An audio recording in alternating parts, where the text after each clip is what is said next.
আসসালামু আলাইকুম। সংবাদে আপনাদের সবাইকে স্বাগত জানাচ্ছি। আমি ফিরোজ তোহা। শুরুতেই আরবে কেবলস সংবাদ শিরোনাম।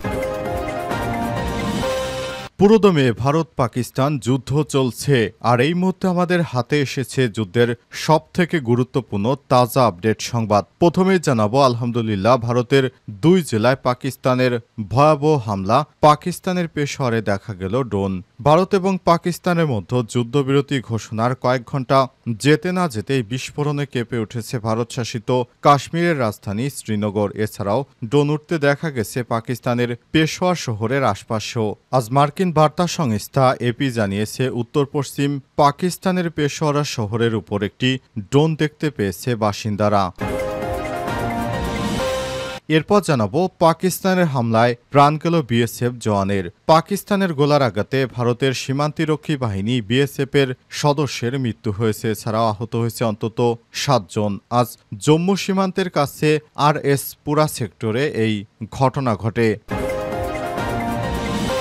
এদিকে পাকিস্তানের বিরুদ্ধে গুরুতর অভিযোগ আনল ভারত। টানা 19 দিন সংঘাতময় পরিস্থিতির মধ্য দিয়ে যুদ্ধবিরতিতে সম্মত হয়েছে ভারত ও পাকিস্তান। তবে এর কয়েক ঘন্টা পরই পাকিস্তানের বিরুদ্ধে গুরুতর অভিযোগ এনেছে নয়াদিল্লি। রাতে ভারত সরকারের পক্ষ থেকে বলা হয়েছে, পাকিস্তান যুদ্ধবিরতি লঙ্ঘন করেছে। যুদ্ধবিরতি লঙ্ঘনের কারণে পাকিস্তানের বিরুদ্ধে কঠোর ব্যবস্থা নেবে দেশটির সেনাবাহিনী, এমন হুঁশিয়ারিও দিয়েছে দেশটি। খবর দ্য হিন্দুস্তান টাইমসের।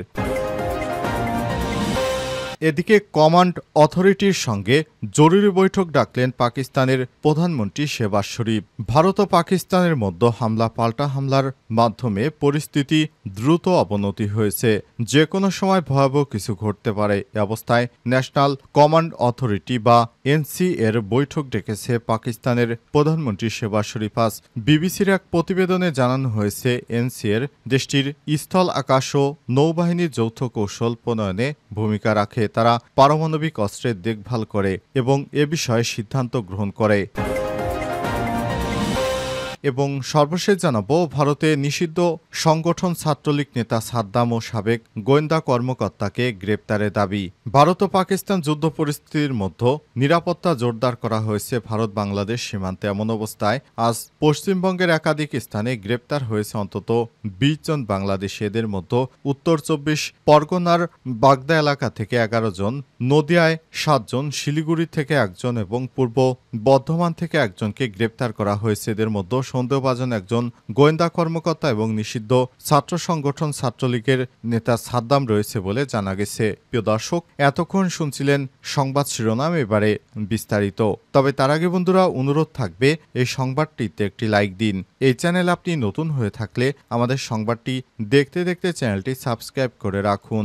আর বন্ধুরা, ভারত পাকিস্তান যুদ্ধে আপনি কোন দেশকে সমর্থন করেন কমেন্ট করে জানিয়ে দিন। আপনি যদি পাকিস্তানকে সমর্থন করেন তাহলে পাকিস্তান জিন্দাবাদ, এবং ভারতকে সমর্থন করে থাকলে জয় হিন্দ লিখে কমেন্ট করে জানিয়ে দিন। পুরো বিশ্ব দেখুক আপনি কোন দেশকে সমর্থন করেন।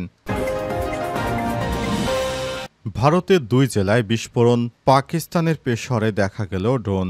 ভারত ও পাকিস্তানের মধ্যে যুদ্ধবিরতি ঘোষণার কয়েক ঘন্টা যেতে না যেতে একাধিক বিস্ফোরণে কেঁপে ওঠে ভারত শাসিত কাশ্মীরের রাজধানী শ্রীনগর। এছাড়াও ড্রোন উঠতে দেখা গেছে পাকিস্তানের পেশোয়ার শহরের আকাশে। আজ শনিবার 10 মে মার্কিন বার্তা সংস্থা এপি জানিয়েছে, উত্তর পশ্চিম পাকিস্তানের পেশোয়ার শহরের উপর একটি ড্রোন দেখতে পেয়েছে বাসিন্দারা। এপি বলছে, একজন প্রতিবেদক বিমান বিধ্বংসী গুলির শব্দ শুনেছে, তবে ড্রোনটি কে পরিচালনা করেছে তা স্পষ্ট নয়। এছাড়াও পাকিস্তানি কর্মকর্তাদের কাছ থেকে তাৎক্ষণিকভাবে কোনো মন্তব্য পাওয়া যায়নি। এছাড়াও ভারতের কাশ্মীরের 2টি বড় শহরে একাধিক বিস্ফোরণের ঘটনা ঘটেছে। শব্দ শোনা গেছে রাত 8টা নাগাদ রাজ্যটির শ্রীনগরে রামবাগ এলাকায় ঘটে শক্তিশালী বিস্ফোরণ। এই ঘটনায় কয়েকজন আহত হয়েছে বলে জানা যাচ্ছে। এদিকে গুজরাটের স্বরাষ্ট্র প্রতিমন্ত্রী হর্ষ সাংঘভি জানিয়েছেন, আকাশে ড্রোন দেখা যাওয়ার পর পশ্চিম ভারতের গুজরাট রাজ্যের কচ্ছ জেলায় সম্পূর্ণ ব্ল্যাকআউট কার্যকর করা হয়েছে। আল জাজিরা জানিয়েছে, নিয়ন্ত্রণ রেখা বরাবর কমপক্ষে 5টি স্থান থেকে আন্তঃসীমান্ত গোলাগুলির খবর পাওয়া গেছে। অবস্থায় ভারত এখন ভয় পাচ্ছে পাকিস্তানের সঙ্গে যুদ্ধ করতে, কারণ পাকিস্তান তাদের অনেক স্থাপনা গুড়িয়ে দিয়েছে। পাকিস্তানের হামলার কারণে এ পর্যন্ত ব্যাপক ক্ষয়ক্ষতির সম্মুখীন হয়েছে ভারত। এ কারণে তারা যুদ্ধ আর দীর্ঘায়িত করতে চাচ্ছে না। পাকিস্তানের হামলায় প্রাণ গেল বিএসএফ জওয়ানের। পাকিস্তানের গোলার আঘাতে ভারতের সীমান্তরক্ষী বাহিনী বিএসএফের এক সদস্য নিহত হয়েছে, এছাড়া আহত হয়েছে অন্তত 7 জন। আজ 10ই মে জম্মু কাশ্মীরের কাছে আরএস পুরা সেক্টরে এই ঘটনা ঘটে। এনডিটিভি জানিয়েছে, নিহত জওয়ানের নাম মোহাম্মদ ইমতিয়াজ। সাব ইন্সপেক্টর পদমর্যাদার ওই সদস্য সামনে থেকে নেতৃত্ব দেওয়ার সময় মৃত্যুবরণ করেন। পাকিস্তানের গোলার আঘাতে ইমতিয়াজ সহ 8 জন আহত হয়েছিলেন। এর মধ্যে মারা যান ইমতিয়াজ। বাকিদের হাসপাতালে ভর্তি করা হয়েছে। জম্মু ফ্রন্টিয়ার বিএসএফ এক্সে ড্যাক পোস্টে বলেছে, জম্মু জেলায় আরএস পুরা এলাকায় আন্তর্জাতিক সীমান্তে আন্তঃসীমান্ত গুলিবর্ষণের সময় জাতির সেবায় বিএসএফের সাহসী বীর ইন্সপেক্টর মোহাম্মদ ইমতিয়াজের সর্বোচ্চ আত্মত্যাগকে আমরা শ্রদ্ধা জানাই। এদিকে টানা কয়েকদিনের হামলা পাল্টা হামলার পর আজ যুদ্ধবিরতিতে সম্মত হয়েছে ভারত ও পাকিস্তান। দেশটির দুই দেশের পক্ষ থেকে নিশ্চিত করা হয়েছে, তবে মোহাম্মদ ইমতিয়াজ যুদ্ধবিরতি চুক্তি ঘোষণার আগে নাকি পরে মারা গেছেন সেটি স্পষ্ট করে জানায়নি বিএসএফ। এদিকে যুদ্ধবিরতির পর ভারত নিয়ন্ত্রিত জম্মু কাশ্মীরের শ্রীনগরে বিস্ফোরণের শব্দ শোনা গেছে। ড্রোন দেখা গেছে। গুজরাট রাজ্যে কচ্ছ জেলায় ক্ষয়ক্ষতির সংখ্যায় ব্ল্যাকআউট কার্যকর করা হয়েছে সব অঞ্চলে। এছাড়াও নিয়ন্ত্রণ রেখা বরাবর কমপক্ষে 5টি স্থান থেকে আন্তঃসীমান্ত গোলাগুলির খবর পাওয়া গেছে। এই ঘটনার পর পুরো ভারতবর্ষ জুড়ে এখন ব্যাপক হতাশা বিরাজ করছে। ভারত ছেড়ে পালাতে শুরু করেছে অনেক সেনা সদস্যরা। তারা সরাসরি মোদিকে জানিয়ে দিচ্ছে তারা পাকিস্তানে হামলা চালাতে পারবে না, কারণ পাকিস্তানের সেনারা ভারতের অনেক সৈন্যদেরকে হত্যা করে ফেলেছে।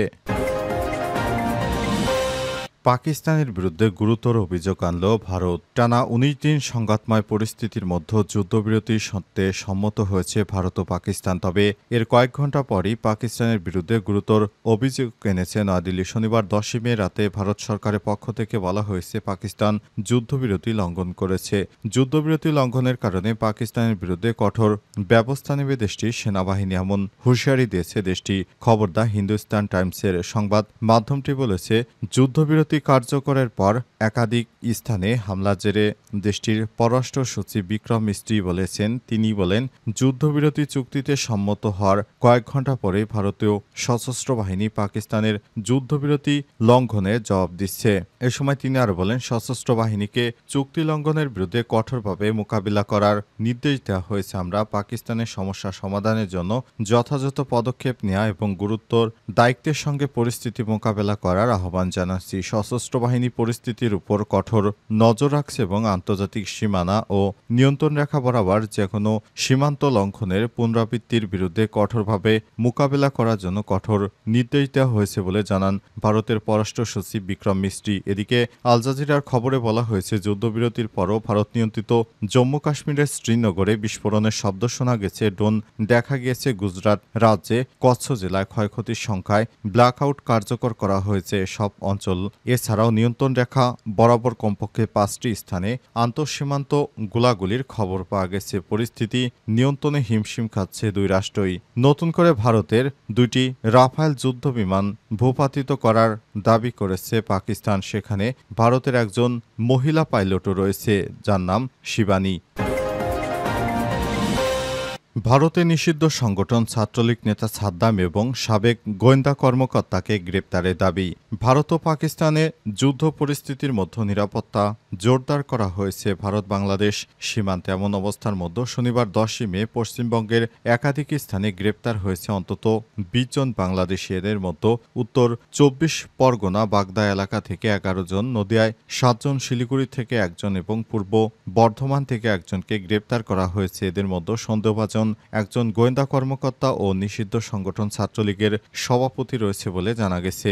আজ উত্তর ২৪ পরগনার বাগদা থানার অন্তর্গত পূর্দ এবং চ্যাংরা বটতলা এলাকা টহলদারি করার সময় ১১ জনকে গ্রেপ্তার করেছে বাগদা থানার পুলিশ। এদের মধ্যে ৩ জন নারী, ২ জন পুরুষ এবং ৬ শিশু সদস্য রয়েছে। একই সঙ্গে গ্রেপ্তার করা হয়েছে ৩ ভারতীয় দালালকেও। আটককৃত ব্যক্তিদের জিজ্ঞাসাবাদ করে পুলিশ জানতে পারে এরা সবাই বাংলাদেশের বাসিন্দা। গত কয়েক বছর ধরে গুজরাটে কাজ করত। আটক করার সময় তাদের কাছ থেকে ভারতে প্রবেশের কোনো বৈধ নথি বা ট্রাভেল ডকুমেন্ট পাওয়া যায়নি। এরা সকলে অবৈধ বাংলাদেশ থেকে ভারতে প্রবেশ করেছিল। একই প্রক্রিয়ায় বাংলাদেশ থেকে যার জন্য বাগদায় এসেছিলেন, পরে ভারতীয় দালাল সহ তাদের বনগাঁ মহকুমা আদালতে প্রেরণ করা হয়েছে। অবস্থায় তাদেরকে বাংলাদেশে ফেরত পাঠানো হবে কিনা বিষয়টি এখনও নিশ্চিত হওয়া যায়নি। তবে বাংলাদেশের পক্ষ থেকে বলা হয়েছে, বাংলাদেশের কোনো নাগরিক যদি ভারতে গিয়ে আটক বা গ্রেপ্তার হয় তাহলে প্রয়োজনীয় কাগজপত্র সহ ভারত তাকে ফেরত দিতে পারে। শুধুমাত্র বাংলাদেশে পোষণ করার যে মনোভাব ভারত নিয়ে এগুচ্ছে সেগুলো পরিহার করতে হবে।